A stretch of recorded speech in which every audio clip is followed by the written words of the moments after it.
ثابت کیا کہ گلگت بلتستان کی قوم ایک قوم ہے اور واقعی قوم ہے. دنیا کی دوسری قومیں بھی آ کے دیکھے کہ ہم منتشر نہیں ہیں, ہم تقسیم نہیں ہیں, ہم کمزور نہیں ہیں. اگر کوئی کمزوری ہے, اگر کوئی تقسیم ہے تو وہ ہماری غلامی کی وجہ سے ہے, اور ہمیں پیسنے کی جو سازشیں ہوتی ہیں ان سازشوں کا نتیجہ ہے. لیکن ہم حوصلہ رکھتے ہیں, ہم پورا جذبہ رکھتے ہیں کہ ان تمام سازشوں کو ملیاں میٹ کر دیں گے. اب جو ان کی سنجیدگی سے بنیادی ایشو پر بات کریں گے, اگر جہاں تقریریں باتیں ہوتی رہیں گی, لیکن جو بنیادی چیز میں آپ کو بتانا چاہتا ہوں وہ یہ کہ آپ سب کو یہاں جمع کیا ہے, آپ سب کو جو بیداری دی ہے, آپ سب کو ایک پلیٹ فارم پہ رکھا ہے, تو وہ گلگت بلتستان عوامی ایکشن کمیٹی ہے. گلگت بلتستان ایکشن کمیٹی کے کال پہ ہم یہاں آئے ہیں. یہ پرائم رول, جو پرائم رول بنتا ہے, وہ پرائم رول میرا نہیں, میری جماعت کا نہیں, کسی اور پارٹی کا نہیں. پرائم رول اصل میں گلگت بلتستان ایکشن کمیٹی کا ہے, اور ہم اس کمیٹی کے یہاں پر مہمان ہیں. اور یہاں اس کمیٹی کے مہمان کا مطلب یہ نہیں کہ ہم ان کے اوپر بوجھ نہیں, ہم ان کا ساتھ دینے کے لیے آئے ہیں, ہم ان کے ساتھ یکجہتی کے لیے آئے ہیں, ہم ان کے ساتھ یہاں کھڑا ہونے کے لیے آئے ہیں.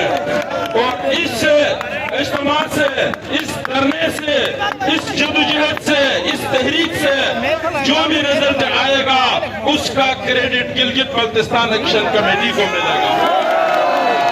ہم کسی کریڈٹ کے چکر میں یہاں نہیں آئے ہیں, ہم کسی موقع سے فائدہ اٹھانے کے چکر میں بھی ہم نہیں آئے ہیں. ہم صرف اور صرف ہماری قوم جہاں جمع ہے وہاں ہم الگ تھلگ نہیں رہ سکتے. بے شک میں ایوان کا نمائندہ ہوں تو آپ کے ووٹ سے میں وہاں گیا ہوں, نہ کہ ان کی نوکری میں آپ کے لیے کرتا ہوں. اور جن کو آپ لوگوں نے ووٹ دیے ہیں, ان 24 حلقوں میں جن لوگوں کو آپ نے ووٹ دیا ہے, آپ نے ان کو نوکری دی ہے, حکومت نے ان کو نوکری نہیں دی ہے. اگر حکومت ان کو نوکری دیتی تو وہ سیکرٹری لگ جاتے, وہ کوئی ڈائریکٹر لگ جاتے, وہ ڈی سی لگ جاتے. لیکن اگر وہ وزیر لگے ہیں, وہ اگر اسمبلی کے ممبر ہے, تو یہ نوکری عوام کی طرف سے دی گئی. تو لہٰذا میں بہت زیادہ اس بات پہ پریشان ہوں کہ ہمارے منتخب نمائندوں میں جرأت نہ ہونے کی وجہ سے آپ کو یہ تکلیف اٹھانی پڑتی ہے. اور بے شک و شبہ آپ اسمبلی کے اوپر تنقید کرتے ہیں, آپ حکومتوں کے اوپر تنقید کرتے ہیں, لیکن ہمارے پاس جو ان کی نالج بیس سوسائٹی کا ابھی بھی فقدان ہے. ہم اسمبلی کو تنقید کا نشانہ بناتے ہیں, حقیقت میں حکومت کو تنقید کا نشانہ بنانا چاہیے. حکومت کو جو کہ اسمبلی کے ذریعے منتخب ہوئی ہے. آپ اگر مجھے جیسے ممبروں کو تنقید کرتے ہیں تو آپ کا غلط نہیں ہے. آپ نے ممبروں کو یہ کہہ کر ووٹ دے کر جتایا تھا کہ تم حکومت بناؤ اور حکومت کے ملازمین کو اپنا نوکر بناؤ, لیکن میں آپ کا ووٹ لے کر اوپر جا کر حکومت کے ملازمین کا خود نوکر بنوں گا تو پھر تو گالیاں ملیں گی, یہ تو طے ہے. تو لہذا اس بات کو مد نظر رکھتے ہوئے کہ گلگت بلتستان ایکشن کمیٹی نے جو فیصلے کیے ہیں, جو منشور تیار کیا ہے, ہم اس کے ساتھ سہمت ہیں, اور اس کے حصول کے لیے ہم اس کمیٹی کا ساتھ دیں گے. اس میں کامیابی ہوگی تو سر آنکھوں پر, अगर खुदा न खास्ता नाकाम भी हुए तो कोई बात नहीं, नेक्स्ट और शुरू करेंगे, नेक्स्ट और शुरू करेंगे। हम कभी भी नहीं छोड़ेंगे जनाब कि इस गिलगित बल्तिस्तान के मसले को हल ना करें। तो मेरे भाइयों, हर पार्टी का अपना एक मंशूर होता है, हर पार्टी का कदम बढ़ाओ नाजी, कदम बढ़ाओ नाजी, कदम बढ़ाओ नाजी, नाजी के जनाब, आज की इस इज्तिमा के अंदर किसी पॉलिटिकल पार्टी के मंशूर पे डिस्कस नहीं हो रहा। मैं अपनी पार्टी पर डिस्कस करने के लिए आपके पास हर किस्म में नहीं आया हूं, और मैं अपनी पार्टी के हवाले से या कि कोई ऐसी बात कहने के लिए भी तैयार नहीं हूं जो हो सकता है बहुत ज्यादा हक पर हो, लेकिन उस बात के कहने से अगर आपकी इस कमेटी को अगर मुतासिर किया जा सकता है, इसके किसी काम को सबुटाज होने का खतरा है, तो मैं ऐसी कोई बात करने पे तैयार नहीं हूं। मैं सिर्फ वही बात करूंगा जो कौम चाहती है।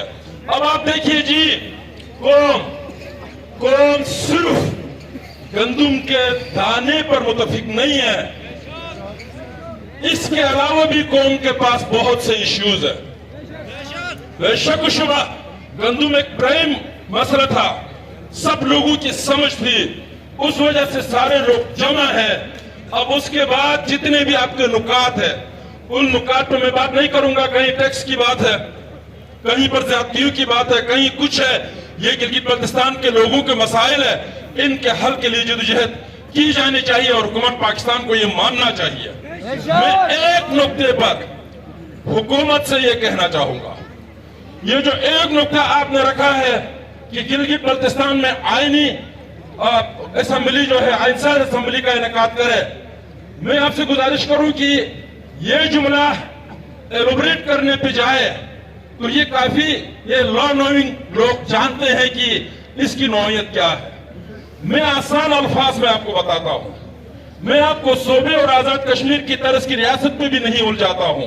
मैं बिल्कुल बॉटम लाइन पे आकर हुकूमत से कहता हूं, मैं आपसे नहीं, मैं हुकूमत से कहता हूं कि हुकूमत पाकिस्तान इस गिलगित बल्तिस्तान के ऑर्डर को आज ही गिलगित बल्तिस्तान का इंटीरियम कॉन्स्टिट्यूशन डिक्लेयर करके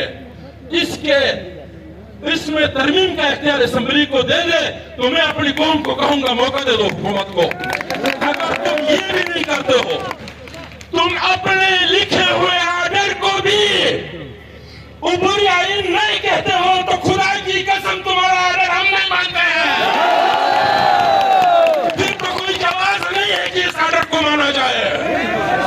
तो मेरे भाइयों, मैं हुकूमत से ये कहना चाहता हूं कि आपने बंगालियों को भी मायूस करके भेजा था, आपने बलोचों को भी मायूस करके भेजा है, वहां बड़ा खून बहा है, वहां बहुत कुछ हुआ है, अभी यहाँ कुछ भी नहीं हुआ है। आप इनको मायूस करके वापस ना भेजे। अगली मर्तबा ये लोग चौक पे खड़े नहीं होंगे, हर चौराहे पर मोर्चे संभालेंगे। वो दिन बहुत मुश्किल होगा, हम जानते हैं आपके पास बड़ी, हम जानते हैं। एक मिनट हम जानते हैं कि इस रियासत के पास ताकत होती है, हम जानते हैं कि हुकूमत के पास ताकत होती है, लेकिन अवाम के बगैर कोई ताकत कभी काम नहीं आई। अवाम के बगैर कोई ताकत कभी कहीं किसी जगह काम नहीं आए, और ताकत ने सिर्फ मुसीबत लाया, अफरा तफरी, बेचैनी, बेसुकूनी, बेयकीनी, खून खराबा और धुएं के अलावा ताकत ने कुछ नहीं दिया। लिहाजा मेरा हुकूमत से ये कहना है, मैं हुकूमत से ये कहना, मेरा मुतालबा है हुकूमत से कि वो इस कमेटी के साथ मुज़ाकरात करे। ये क्या चाहते हैं, आप क्या दे सकते हैं। अगर इस तरह आप इनको सबुटाज करके फारिग करेंगे, कब तक करोगे सबुटाज? ये तो 70 से चीजें चली आ रही है, हमेशा जो है इनको डिस्पर्स किया गया, अगली मर्तबा और तेज होगा, अगली मर्तबा और तेज होगा। ये इज्तिमा और ये धरने उस वक्त कम होंगे जब लोगों के मसाइल कम होंगे, जब लोगों की मुश्किलात कम होंगी, جب لوگوں کو پتہ چلے گا کہ ہماری